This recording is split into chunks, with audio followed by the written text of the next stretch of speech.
ಇವತ್ತು ಬೆಳಗ್ಗೆ ನನಗೆ ಯಾರೋ ವಾಟ್ಸಪ್ಪಲ್ಲಿ ಮೆಸೇಜ್ ಹಾಕಿ ಹೇಳಿದ್ರು, ಇಷ್ಟು ದಿನ ಜನ SGX ನಿಫ್ಟಿಯನ್ನು ನೋಡಿ ಹೆದರ್ತಾ ಇದ್ರು, ಈಗ ಅದನ್ನ ADR ರಿಪ್ಲೇಸ್ ಮಾಡಿದೆ ಅಂತ. ಮೊನ್ನೆ HDFC ಬ್ಯಾಂಕ್ನ ADR US ಮಾರ್ಕೆಟ್ನಲ್ಲಿ 8% ಕೆಳಗೆ ಬಿತ್ತು. ಅದನ್ನೇ ಭಾರತೀಯ ಮಾರ್ಕೆಟ್ಗಳು ನಿನ್ನೆ ರೆಪ್ಲಿಕೇಟ್ ಮಾಡಿದ್ವು. ನಿನ್ನೆ ರಾತ್ರಿ ಅರ್ಧ ಗಂಟೆಗೊಂದು ಮೆಸೇಜ್ ಬರ್ತಾ ಇತ್ತು, HDFC ಬ್ಯಾಂಕ್ನ ADR ಇಷ್ಟು ಕಮ್ಮಿಯಾಗಿದೆ, ನಾಳೆ ನಿಫ್ಟಿ 400-500 ಪಾಯಿಂಟ್ ಕೆಳಗೆ ಬೀಳುತ್ತೆ, ನಾಳೆ HDFC ಬ್ಯಾಂಕ್ನ ಸ್ಟಾಕ್ 8-9% ಕೆಳಗೆ ಬೀಳಬಹುದಾ ಅನ್ನುವಂತಹ ಪ್ರಶ್ನೆಗಳು. ಆದರೆ ತುಂಬ ಜನಕ್ಕೆ ಅರ್ಥ ಆಗದೆ ಇರುವಂತಹದ್ದೇನು ಅಂತ ಹೇಳಿದರೆ, ಈ ADR ಅಂತ ಹೇಳಿದರೆ ಏನು, ಇದಕ್ಕೆ ನಿಜವಾಗಿಯೂ ಇಷ್ಟು ಇಂಪಾರ್ಟೆನ್ಸ್ ಕೊಡಬೇಕಾ? ಬರೀ HDFC ಬ್ಯಾಂಕ್ನದ್ದು ಮಾತ್ರ ADR ಇರುವಂತಹದ್ದ, ಬೇರೆ ಕಂಪನಿಗಳದ್ದು ADR ಇದೆಯಾ? ADR ನಲ್ಲಿ ಆಗುವಂತಹ ಪ್ರೈಸ್ ಫ್ಲಕ್ಚುವೇಷನ್ಸೇ ಭಾರತೀಯ ಮಾರ್ಕೆಟ್ನಲ್ಲೂ ರಿಫ್ಲೆಕ್ಟ್ ಆಗುತ್ತಾ? ಭಾರತೀಯ ಮಾರ್ಕೆಟ್ ಅನ್ನು ಕಂಟ್ರೋಲ್ ಮಾಡೋದು ನಿಜವಾಗಿಯೂ ಯಾರು ಅನ್ನುವಂತಹ ಪ್ರಶ್ನೆಗಳು. ಇದಕ್ಕೆ ಉತ್ತರವನ್ನು ಕೊಡುವಂತಹ ಪ್ರಯತ್ನವನ್ನು ಇವತ್ತು ಮಾಡ್ತೀನಿ. ADR ಅಂತ ಹೇಳಿದರೆ ಅಮೆರಿಕನ್ ಡೆಪಾಸಿಟರಿ ರಿಸೀಟ್ಸ್ ಅಂತ ಹೇಳಲಾಗುತ್ತೆ. ಒಂದು foreign company, HDFC bank, Tata motors, Infosys ಇಂತಹ ಕಂಪನಿಗಳ ಮೇಲೆ ಫಾರಿನ್ ಇನ್ವೆಸ್ಟರ್ಸ್ ಹೂಡಿಕೆಯನ್ನು ಮಾಡಬೇಕು ಅಂತ ಹೇಳಿದರೆ 2 ವಿಧಾನಗಳನ್ನು ಬಳಕೆ ಮಾಡಿ ಮಾಡೋದಕ್ಕೆ ಸಾಧ್ಯ ಇದೆ. FII ಅಂತ ಹೇಳುವಂತಹದ್ದನ್ನು ನೀವು ಕೇಳಿರ್ತೀರಿ, ಫಾರಿನ್ ಇನ್ಸ್ಟಿಟ್ಯೂಷನಲ್ ಇನ್ವೆಸ್ಟರ್ಸ್ ಅಂತ ಹೇಳ್ತೀವಿ. NRIಗಳು ಅಂತ ಹೇಳ್ತೀವಿ, ನಾನ್ ರೆಸಿಡೆಂಟ್ ಇಂಡಿಯನ್ಸ್ ಅಂತ.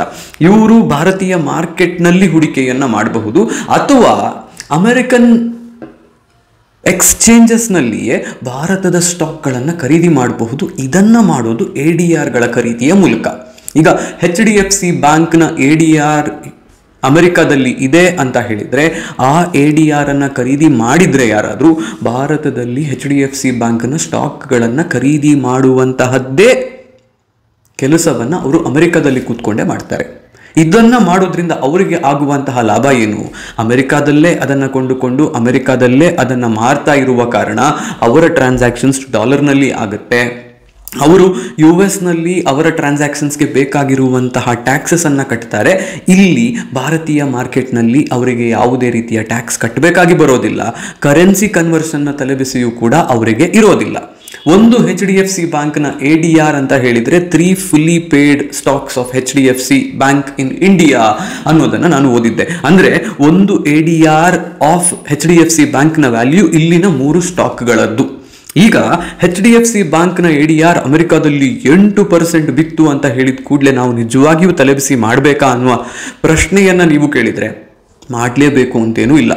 ಅಲ್ಲಿ ಇರುವಂತಹ ಲಿಕ್ವಿಡಿಟಿಯ ಸಮಸ್ಯೆ, ಕಮ್ಮಿ ಜನರ ಹತ್ರ ADR ಇರಬಹುದು, ಕಮ್ಮಿ ಕ್ವಾಂಟಿಟಿಯಲ್ಲಿರಬಹುದು, ಕೆಲವರೇ ಅದನ್ನು ಹೋಲ್ಡ್ ಮಾಡಿರಬಹುದು. ಅವರು ಮಾರುವ ಆಲೋಚನೆಯನ್ನು ಮಾಡಿದರೆ ಕೊಂಡುಕೊಳ್ಳುವವರು ಆ ಪ್ರೈಸ್ನಲ್ಲಿ ಇಲ್ಲದೇ ಇದ್ದರೆ ADR ಕೆಳಗೆ ಬೀಳುವ ಸಾಧ್ಯತೆ ಇರುತ್ತೆ.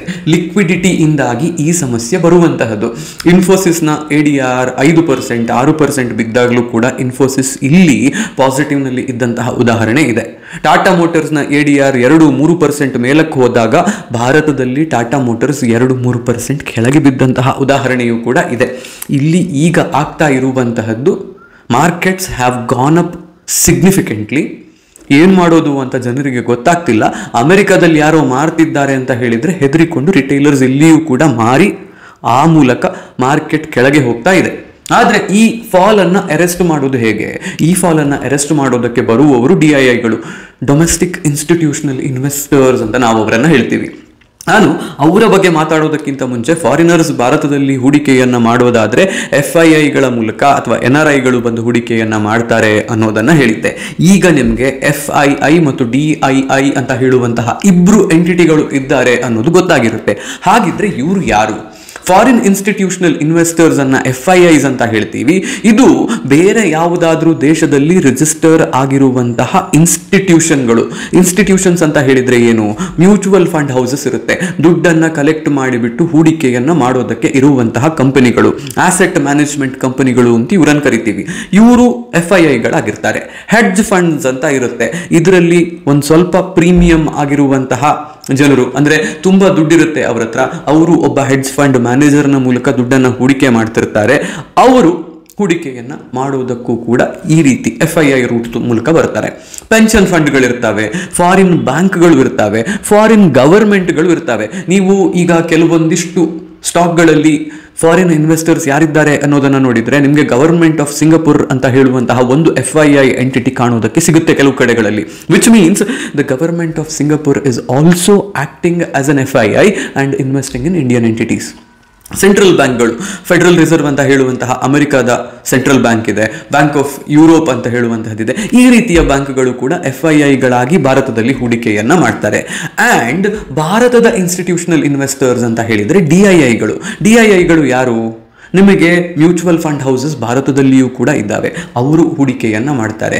ಇನ್ಶೂರೆನ್ಸ್ ಕಂಪನಿಗಳು ಇರ್ತವೆ, ಇನ್ಶೂರೆನ್ಸ್ ಕಂಪನಿಗಳು ನಿಮ್ಮ ಹತ್ರ ಇನ್ಶೂರೆನ್ಸ್ ಮಾಡಿಸುವಾಗ ಕಲೆಕ್ಟ್ ಮಾಡಿದಂತಹ ಪ್ರೀಮಿಯಂ ಅನ್ನ ಹೂಡಿಕೆ ಮಾಡೋದಕ್ಕೆ ಇದೇ ಸ್ಟಾಕ್ ಮಾರ್ಕೆಟ್ ಅನ್ನ ಬಳಕೆ ಮಾಡ್ತಾರೆ.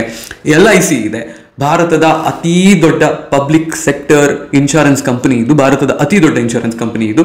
ಇವರು ಕೂಡ ಅತಿ ದೊಡ್ಡ DIIಗಳು ಭಾರತದಲ್ಲಿ ಅಂತ ಹೇಳಿದ್ರೆ ತಪ್ಪಾಗೋದಿಲ್ಲ. ಇವರು ಕೂಡ ಹೂಡಿಕೆಯನ್ನ ಮಾಡ್ತಾರೆ. ಈ ರೀತಿ ಹೂಡಿಕೆಯನ್ನ ಮಾಡುವಾಗ ಭಾರತದ ಮಾರ್ಕೆಟ್ ಹೇಗೆ ಮೂವ್ ಆಗುತ್ತೆ ಅನ್ನೋದನ್ನ ನೀವು ಅರ್ಥ ಮಾಡಿಕೊಳ್ಬೇಕು. ಈಗ FII ಮತ್ತು DIIಗಳು ಇಬ್ಬರೂ ಕೂಡ ನಿಮ್ಮ ಹಾಗೆ 100 ರೂಪಾಯಿ, 200 ರೂಪಾಯಿ, 500 ರೂಪಾಯಿ, 1000, 10,000, 1 ಲಕ್ಷ ರೂಪಾಯಿಯಲ್ಲಿ ಡೀಲಿಂಗ್ ಅನ್ನ ಮಾಡೋದಿಲ್ಲ. ಇವರೇನಿದ್ರೂ ಕೂಡ ಬಲ್ಕ್ ಬೈಯಿಂಗ್ ಅನ್ನ ಮಾಡ್ತಾರೆ. 1 ಲಕ್ಷ ಕ್ವಾಂಟಿಟಿ, 2 ಲಕ್ಷ ಕ್ವಾಂಟಿಟಿ ಸ್ಟಾಕ್ಗಳನ್ನು ಖರೀದಿ ಮಾಡೋದ್ರಿಂದ ಹಿಡಿದು 10, 15, 20 lakh quantity of stocks exchange ಆಗುತ್ತೆ. ನೀವು ಕೆಲವು ಕಡೆ ಬಲ್ಕ್ ಡೀಲ್ಸ್ ಅಂತ ಹೇಳೋದನ್ನ, ಬ್ಲಾಕ್ ಡೀಲ್ಸ್ ಅಂತ ಹೇಳೋದನ್ನ ನೋಡಿರ್ತೀರಿ. ಈ ರೀತಿಯ ಡೀಲ್ಗಳಲ್ಲಿ 5, 10, 15 ಕೋಟಿಯ ಟ್ರಾನ್ಸಾಕ್ಷನ್ಸ್ ವಿದಿನ್ ಅ ಮಿನಿಟ್ ಆಗುತ್ತೆ. ಈ ರೀತಿಯ ಟ್ರಾನ್ಸಾಕ್ಷನ್ಸ್ ಅನ್ನ ಮಾಡುವವರು DIIಗಳು ಮತ್ತು FIIಗಳು. ಈಗ ನಿಮಗೆ DII ಅಂತ ಹೇಳುವಂತಹ ಈ ಇನ್ಸ್ಟಿಟ್ಯೂಷನ್ಗಳು ಮತ್ತು FII ಅಂತ ಹೇಳುವಂತಹ ಫಾರಿನ್ ಇನ್ಸ್ಟಿಟ್ಯೂಷನ್ಗಳು ಒಂದು ರೀತಿಯಲ್ಲಿ ಹಾವು ಏಣಿ ಆಟವನ್ನ ಆಡ್ತಾ ಇರ್ತವೆ. FIIಗಳು ಹಿಸ್ಟಾರಿಕಲಿ ಮೊಮೆಂಟಮ್ ಟ್ರೇಡರ್ಸ್ ಅಂತ ಹೇಳಲ್ಪಡ್ತಾರೆ.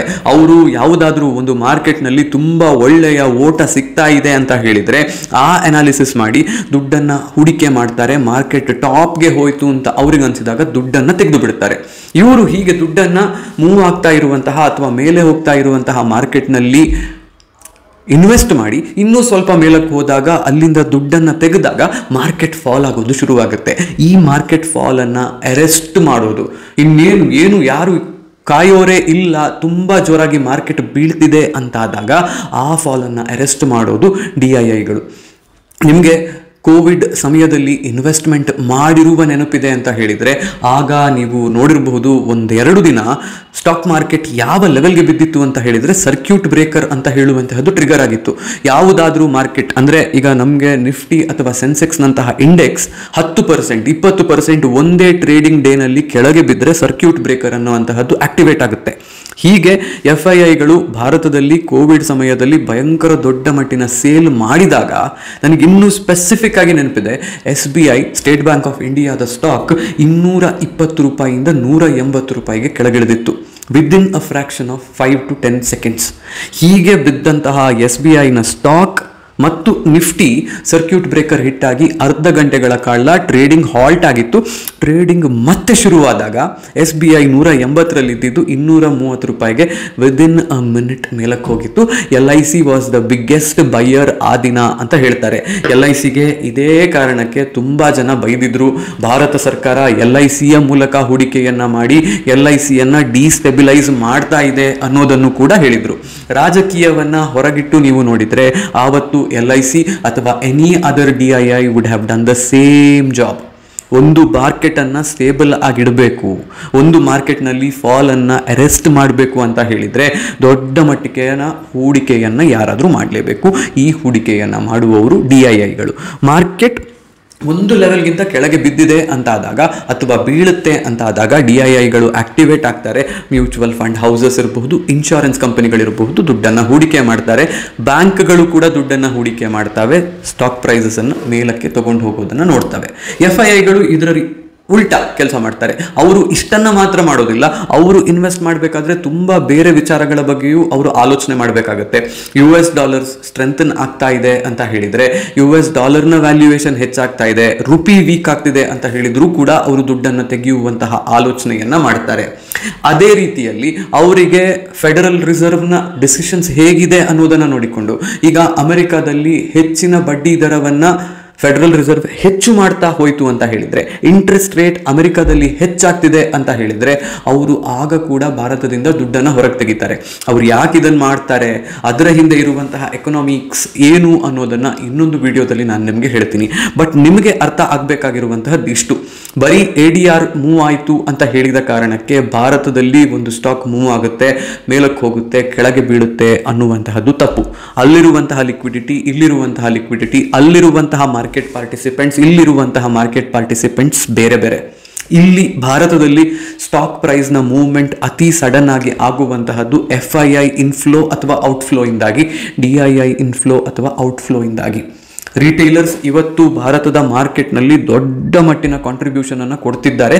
But we still do not match institutions because ಅವ್ರ ಹತ್ರ ಇರುವಷ್ಟು ದುಡ್ಡು ನಮ್ಮ ಹತ್ರ ಇಲ್ಲ ಅಂತ ಹೇಳುವಂತಹದ್ದು.